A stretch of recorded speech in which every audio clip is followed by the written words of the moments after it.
Bom, então só dando uma recapitulada rápida, nós temos que sempre procurar ver a origem dos fatos, os fundamentos. O fundamento da igreja é Cristo. Esta é a informação. O fundamento da igreja é Cristo. Então você não pode simplesmente olhar como a Bíblia, né? A Bíblia é a palavra de Deus. Ponto final. Nós já vimos que a realidade não é só essa declaração. A Bíblia só se torna a palavra de Deus depois de feito aquilo que Jesus falou: examinai as Escrituras. Vós cuidastes nelas a vida eterna, são elas que de mim testificam. Então, nós examinamos para ver os fundamentos, para vermos a origem dos fatos. Se eu estou lendo na Bíblia ou em qualquer livro, se eu estiver lendo na Bíblia ou em qualquer livro algo que esteja se colocando como uma doutrina, uma regra para a igreja, eu tenho que procurar saber se essas coisas têm origem, fundamento em Cristo, que é o fundador da igreja. Hoje, o que nós temos são discípulos de Pedro, discípulos de Paulo, discípulos de Tiago, né? Uma vez tinha um irmão que defendia Tiago. Não, irmão, eu creio como Tiago, porque a fé sem obras é morta. Tá? Se isto tiver fundamento nos ensinos do Senhor Jesus, tá bom, a fé sem obras é morta. Mas se não tiver fundamento em Cristo, por mais que pareça muito bom, eu não posso aceitar isso como regra. Eu tenho que ir para as origens, para o fundamento. Então, assim, simplesmente declarar que Bíblia é a palavra de Deus, nós podemos pegar alguns conflitos pelo caminho, né? O diabo falando, podemos achar contradições. A Bíblia é a palavra de Deus. Tem um ímpio aí na internet que ele vive dizendo assim: esses cristãos são mesmo malucos. A Bíblia é um livro que contém 5.000 e não sei quantas contradições. Por quê? Porque ele está confundindo palavras de Cristo com palavras de Paulo. Mas ele não acha contradição se ele comparar palavras de Cristo com palavras de Cristo. Não tem contradição. Agora, se ele comparar palavras de um simples homem, Paulo, com do próprio Paulo, ele pode achar contradição. Se ele comparar Paulo com os outros apóstolos, com Pedro, Tiago, João, seja lá quem for, ele vai achar confusão. Mas a regra da igreja é somente Cristo. E no que Cristo fala, não tem contradição. Então, irmão, não esqueça de voltar sempre à origem. A origem é que o fundamento é Cristo. Nós temos alguém querendo fazer alguma pergunta, colocação? Temos aqui. Pastor, quanto a essas coisas que ele fala aí, realmente está tudo errado. Agora, quando ele diz, quando Paulo fala do arrebatamento da igreja, aí está de acordo com o que Jesus falou, não é isso? Veja bem, o arrebatamento está de acordo, porque nós identificamos o arrebatamento, né? Sem contar as experiências pessoais que Deus tem dado, entre sonhos, visões e revelações, sem contar isso, nós identificamos várias parábolas de Jesus que nos dão o entendimento do arrebatamento. E, por exemplo, uma delas que muito nós usamos é a parábola das 10 virgens de Mateus capítulo 25. Então, Paulo fala de um arrebatamento. Perfeito, porque quando eu vou às origens, quando eu vou ao fundamento da igreja, que é Cristo, eu encontro também base para dizer, a igreja vai ser arrebatada. Se eu não encontrasse base em Cristo, nas origens, eu diria, esse Paulo é maluco mesmo, falando de um arrebatamento, é louco. Mas como tem fundamento em Cristo, eu digo, Paulo entendeu que a igreja vai ser arrebatada, porque eu tenho uma base que é mais forte do que Paulo, que é Cristo. Né? Agora, Paulo, por exemplo, ele descreve uma regra sobre o arrebatamento, ele diz assim, nós, os que estamos vivos, não precederemos aos que dormem. Primeiro, os que estão já mortos ressuscitarão primeiro os que dormem em Cristo, depois nós, ele diz assim, não abrir e fechar de olhos, quer dizer, dá uma ideia de uma sequência muito rápida, mas ele cria uma regra, que primeiro serão arrebatados, primeiro subirão os que estão no pó da terra, e depois nós, os que estivermos vivos na época do arrebatamento, subiremos após eles. Aí já é uma regra toda de Paulo, porque não achamos fundamento para esta ordem cronológica em Cristo.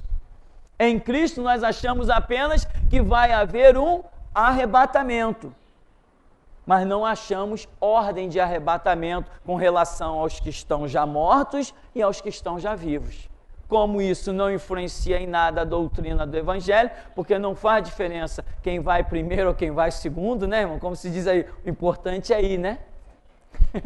Como não faz diferença, então deixa isso para lá. Mas, se Paulo fala algo que tem fundamento em Cristo, legal.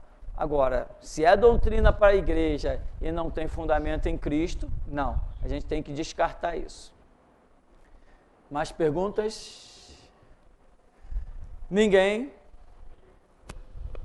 É uma pergunta de um ouvinte chamado Iendo. Ele pergunta assim, é pecado casar com mais de uma mulher, onde moram duas mulheres na mesma casa com o marido?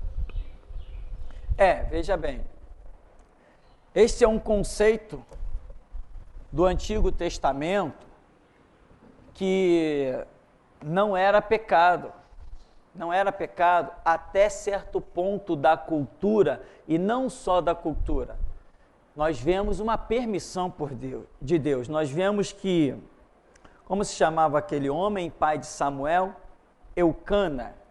E a Bíblia diz que Eucana, não é isso? Tinha duas mulheres. Uma se chamava Ana e a outra Penina. Eu já vi um louco dizendo assim, Eucana tinha uma mulher e uma amante, Eucana tinha uma mulher e uma concubina. Não, Eucana, se não me falha a memória, o nome dele é esse mesmo? Eucana. Tinha duas mulheres, ele era casado com duas mulheres. Nós vemos o usurpador, Jacó, né? Foi Jacó? Que quando casou com Lia, e depois casou com Raquel. E ambas lhe foram por mulher. Depois ele ainda teve filhos com as chama concubinas, né? As servas dessas duas mulheres. E a Bíblia descreve claramente os filhos que ele teve, a quantidade de filhos, que foram 12 filhos. E onde está a repreensão de Deus? Em que momento? Nenhum momento houve. Então nós vemos que há um período da cultura, há um período da vida espiritual em que certas coisas estão sendo permitidas, aceitas por Deus. Mas chega um período da cultura em que nós detectamos que é fim dessas coisas. Nós detectamos, simplesmente nós detectamos que a coisa mudou. Né? Não tem mais espaço para isso. Hoje, inclusive, em nosso meio, eu vou falar de experiência pessoal, em que Deus já revelou, teve pessoa aqui em nosso meio, aí as pessoas acabam o culto, vêm conversar com a gente, piriri, parará, vem dar uma de profeta, vem dar uma de espiritual, pastor, que eu tive uma visão, pastor, que o ministério aqui é uma bênção, pastor, não sei o quê. Meu irmão, mas só que Deus está mostrando que você tem uma vida dupla. Deus está mandando você acabar com essa vida dupla. Aí o ministério deixa de ser uma benção. Ô, pastor, o ministério era uma benção até aí, agora, pô, pastor, vida dupla, eu não estou entendendo. Irmão, é muito claro, você tem 2 mulheres, Deus está mandando você acabar com isso. Então, se existe uma revelação contrária àquilo, prova que esse conceito está exterminado. Deus não aceita mais. E as coisas mudam na cultura de Deus? Mudam, e como mudam? Nós não temos estudado aí na Bíblia as muitas dispensações? Então existiu sim essa dispensação no relacionamento. Não houve um momento em que irmão casava com irmã, e primo com prima, e não sei quem. Não houve um momento desse na cultura? Até que um dia Deus vira para Moisés, irmão, estou falando de Moisés, a humanidade já estava galopando. Aí vem Deus vira para Moisés e diz assim: Moisés, a partir de agora não haverá casamento entre parentes. E dali para frente, creio eu, começaram, quando os homens quebram essa regra, começou a nascer os coxos, os mancos, os aleijados, começou a nascer as pessoas problemáticas, que é porque Deus determinou que não queria mais esse casamento em graus de parentescos. Mas antes, o DNA acontecia, a possibilidade dos conflitos aconteceriam, como a dispensação é outra, mesmo que casassem irmão com irmão, ninguém nascia aleijado, porque Deus vinha e dava a graça, não deixava que aquele problema acontecesse. Depois que ele disse, parentes não vão casar, irmão não vão casar, primo com primo não vai casar, aí começaram os problemas a surgir pela rebeldia do homem. Então as dispensações mudam, e uma coisa que mudou sim, que antes o homem podia, na cultura de Israel, um rei poderia ter quantas mulheres ele quisesse e ninguém poderia questionar nada, Davi amava Raquel, ou Davi amava Mical, Davi amava Mical, e depois que ele se torna rei, ele foi ter não sei quantas outras mulheres. Inclusive depois, Betseba passou a ser mulher dele também. Ninguém nunca disse nada. Era parte de uma cultura, era parte da permissão que o rei tinha procedente de Deus. Então, ninguém questionava. Salomão, alguém me dá uma calculadora aí, por favor, para me calcular as mulheres de Salomão? Uma, por favor, que tenha 12 dígitos. Então, irmão, Salomão era o homem das mulheres e das concubinas. Dizem os historiadores que a maior parte do tempo dele era nos haréns. Não tinha guerra, não tinha mais nada para fazer. Diz que Salomão teve mais de 400 filhos. Haja filho, ou melhor, haja mulheres. Então, irmão, Salomão, cadê o pecado? Nunca existiu uma palavra de Deus falando que aquilo era pecado. No entanto, hoje, o camarada que é casado, já olhou para o lado e cobiçou, Jesus falou assim, já está vacilando, já está descendo o degrau rumo ao inferno. Mudou a cultura. Irmão Francisco, não adianta ficar de cara feia não, mudou. Não adianta dizer que, não gostei dessa. Mudou. O Alessandro está sério. Ri, Alessandro. Então, irmão, as coisas mudam. Então, para desfecho, mudou a cultura. Hoje, não tem mais espaço para amante. Cá entre nós, irmão? Que alívio. Não é não? Dizem por aí, não sei. Dizem que uma esposa já dá trabalho, imagine 2. Então, deixa isso para lá. Vamos seguir o caminho. Tem mais perguntas aí? É uma pergunta do ouvinte Edilberto.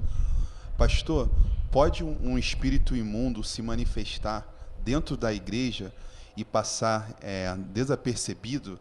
Porque eu já vi onde eu congregava nos irmãos e ele se manifestava, derrubava cadeiras e saía rodando a igreja e dava tapa nos que estavam perto. O Espírito Santo age assim mesmo? Porque os irmãos diziam que era o Espírito Santo. Irmão, isso aí é uma questão de entendimento, conhecimento. É aquilo. Tem igrejas que são igrejas, mas são igrejas fracas, que permitem a entrada do diabo. Tem igrejas que já não são mais igrejas, né?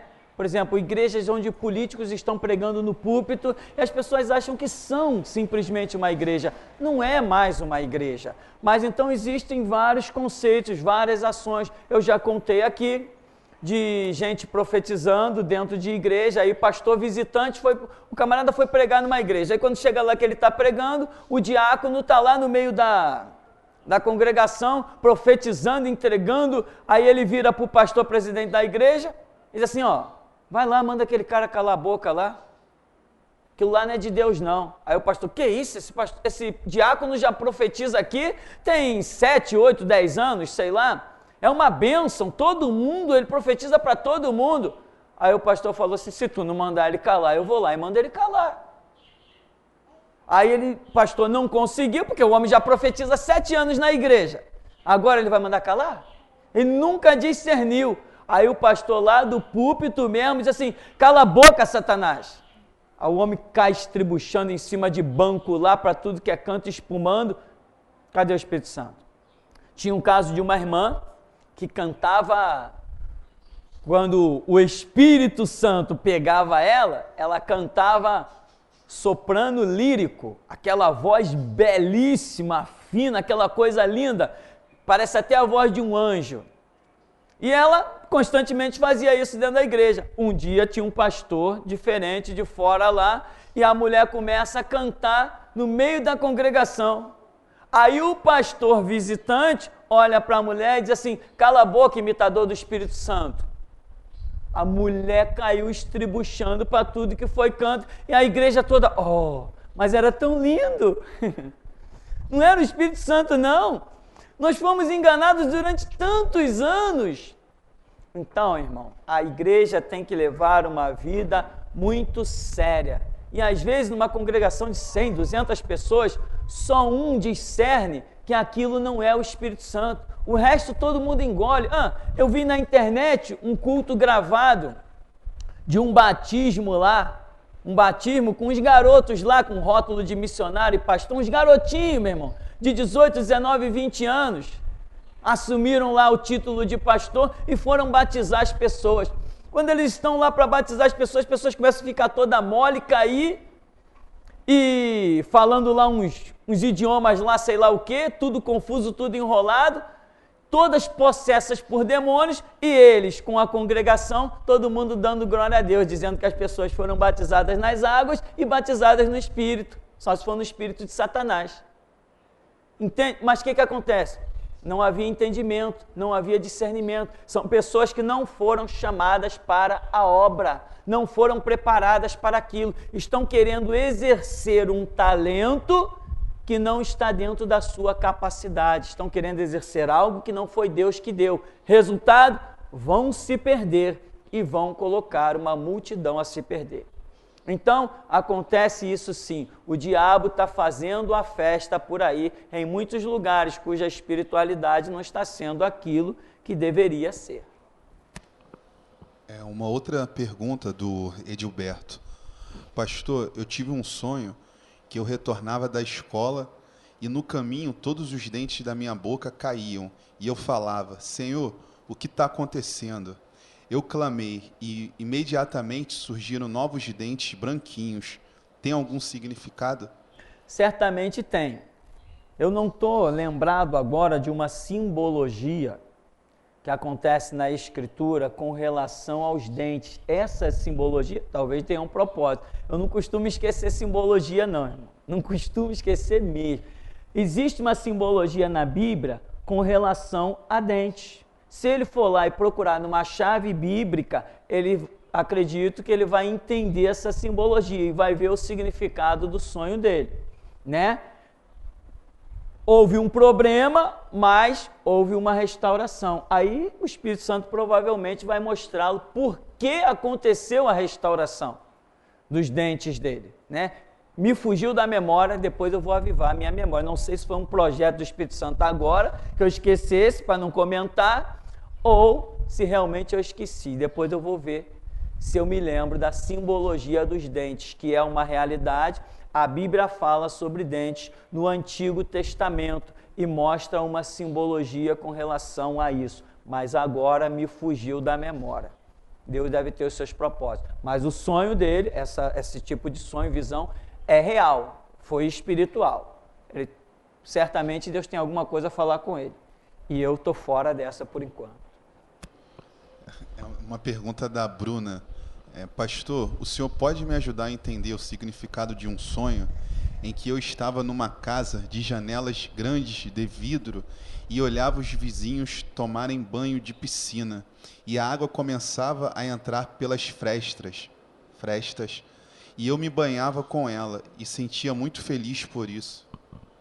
O que acontece? Irmão, às vezes, quando as pessoas estão contando sonho, o Espírito de Deus nos dá o entendimento, às vezes tem a simbologia, o Espírito Santo dá claro, às vezes tem que orar, tem que buscar, né? Eu não posso ficar aqui tentando, longe de mim, tentar interpretar um sonho. Como eu sempre falo, a gente tem que orar, buscar. Mais uma vez, está dando um sentido aí de um sonho espiritual. As janelas têm sua simbologia, por serem grandes, tem a sua simbologia, pelas águas passarem pelas frechas, tem a sua simbologia, a água é uma simbologia, né? A piscina é uma simbologia. De repente precisava saber o detalhe, quem são essas pessoas que se banhavam, ou que tipo de pessoas que se banhavam, se eram pessoas cristãs, eram pessoas conhecidas, eram pessoas da família, eram pessoas que ela nunca viu. Tudo isso são detalhes importantes na sequência da revelação dentro da simbologia. Em princípio, mais um sonho que se vê espiritual, mas eu não sei o significado. Não? Temos perguntas aqui ou vamos encerrar?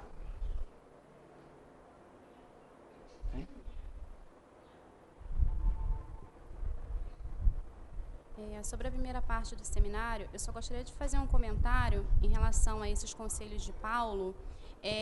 Eu vejo nós, assim, hoje em dia, né, nós comentamos muito sobre a Escritura no dia a dia com as pessoas em geral. E quando surge um assunto polêmico, as pessoas querem nos envolver nesses assuntos. E você, o que você acha a respeito disso? É o caso do aborto. As pessoas querem porque querem que nós demos o nosso conselho, já que a gente fala de Bíblia o tempo todo. E aí a resposta que eu sempre tenho é que Deus não nos revelou nada, não nos mandou nos metermos em relação a esse assunto, então nós não temos nada a falar. E as pessoas querem porque querem colocar esses laços no nosso pescoço todo dia. Assim, sempre acontece essas coisas com a gente. Certo. O que acontece? A questão do aborto, veja bem, esta prática do aborto, ela tem a ver conosco, cristãos? Não tem nada a ver conosco. Quem pratica isso, né? Eu vi o caso de uma dona com 20 e poucos anos que já tinha feito 8 abortos. Aquilo para ela é normal. Então sou eu, sacerdote de Jesus Cristo, que vou dar opinião sobre as práticas dos filhos do diabo? Eu não tenho nada a ver com isso, é um problema deles. Se alguém da igreja, alguém aqui cristão da igreja, surgir essa situação, por algum motivo, seja lá o que for, trouxer para mim, eu como cristão, eu como sacerdote, eu tenho uma palavra para quem pertence ao mesmo reino que eu. Aí é diferente, não me interessam os médicos, não me interessam as constituições, se tem uma coisa que nós não estamos nem aí para a Constituição, isso para nós não significa nada, não nos interessam os decretos, o estatuto do menor do adolescente, o estatuto do idoso, nossa regra é Bíblia, nós nos conduzimos pela Bíblia, então não nos interessa o ímpio e as suas práticas. E hoje, as pessoas estão querendo saber da nossa posição com relação ao que os ímpios vão praticar. Não me interessa, eu não sou palhaço. Aí você vai ver Jabes de Alencar, Silas Malafaia, Marco Feliciano, esses nomes que estão aí na mídia, tudo querendo dar uma manifestação da sua opinião sobre o aborto. Ou seja, temos que lutar contra a lei do aborto. Eu vou lutar a favor ou contra a lei do aborto para ela incidir sobre a vida do ímpio, é problema deles, eles que tomem o rumo que eles quiserem. A igreja que Deus colocou diante de mim, me colocou a pregar, essa vai ter uma palavra só nossa, para a nossa conduta segundo a Bíblia e segundo a revelação. O que o ímpio vai fazer, o que o Congresso vai aprovar, ou se o SUS, ou se o governo vai bancar aborto, vai bancar mudança de sexo, meu irmão, o reino do diabo tem que mostrar sua profanação a cada dia, e nós, reino de Cristo, temos que mostrar a santidade a cada dia. Então o que as pessoas querem? A nossa opinião sobre o aborto. Aborto de quem? De um cristão ou de um ímpio? Qual a situação que poderia levar um cristão a desejar realizar um aborto? Não são as mesmas razões que o ímpio. O ímpio está lá fora fazendo sexo, se prostituindo, sem vergonha na cara, sem princípio, sem moral, sem dignidade, e eu vou manifestar o aborto sim ou não dele? Diferente de nós que temos conduta. E se alguma coisa vier a acontecer em nosso meio, nós vamos julgar, nós vamos ver. Se for preciso uma orientação médica, nós vamos buscar. Tudo dentro de uma revelação, primeiro da revelação. Então, meu irmão, nós não temos opinião nenhuma a respeito de o homossexualismo no mundo, é problema deles. Agora, o homossexualismo na igreja, na doutrina de Cristo, opa, aí é problema nosso. A prostituição, o aborto no mundo, é problema deles, que façam o que quiser. O inferno cabe todo mundo. E nunca ninguém vai chegar lá no inferno e vai ver escrito assim, não há vagas. Sempre tem vagas. Nunca vai deixar uma plaqueta lá, não há vagas. Ai, que bom, não há vagas, vou voltar. Não tem isso. Então é problema de cada um. Agora, a conduta da igreja, o prumo da igreja, a nossa regra de vida é outra, é Bíblia. Então, realmente, não nos interessa, não é problema nosso o aborto que está sendo julgado aí no mundo. Nós tratamos as nossas condutas perante o nosso Deus. Eu não vou me debater, fazer passeata, gastar dinheiro de televisão, tempo de internet, gastar o meu tempo para chegar a colocar alguma coisa lá e dizer, eu sou contra o aborto. De quem? Sou contra o aborto de quem? De quem que eu sou contra o aborto? Tem muita diferença, irmão. Porque lá no mundo é uma promiscuidade, é drogas, é sexo, é uma sem-vergonhice, aí a pessoa fica grávida e diz, eu odeio esse filho, eu não vou ter esse filho. Ah, é? Aí eu digo, não, tu tem que ter esse filho. O aborto é pecado, tu tem que ter esse filho. Para quê? Para ser mais uma criança rejeitada, amargurada, abominada, e que amanhã certamente vai se meter nas drogas, na prostituição e no homossexualismo? É por isso que eu vou dizer que o ímpio não pode fazer um aborto? De repente a minha opinião vai ser bem diferente do que todo mundo pensa. Um filho tem que vir ao mundo para ser amado, cuidado. Os pais têm que estar dispostos a dar a vida pelos seus filhos. Ao contrário, o que nós estamos vendo por aí? É proibido o aborto. Ah, tá, e você olha dentro do rio, tem um saco com uma criança. Dentro de um canil tem outro saco com outra criança. Lá na beira da escada, na praça, não sei aonde, tem outro saco com uma criança. Então, para nós, não interessa a posição que o mundo quer de nós. Não temos satisfações a dar ao mundo. Se o mundo quiser saber a nossa regra, que venha para o nosso meio. É isso que eu penso, né? Temos mais perguntas? Ninguém? Não? Vamos encerrar então? Vamos agradecer a Deus.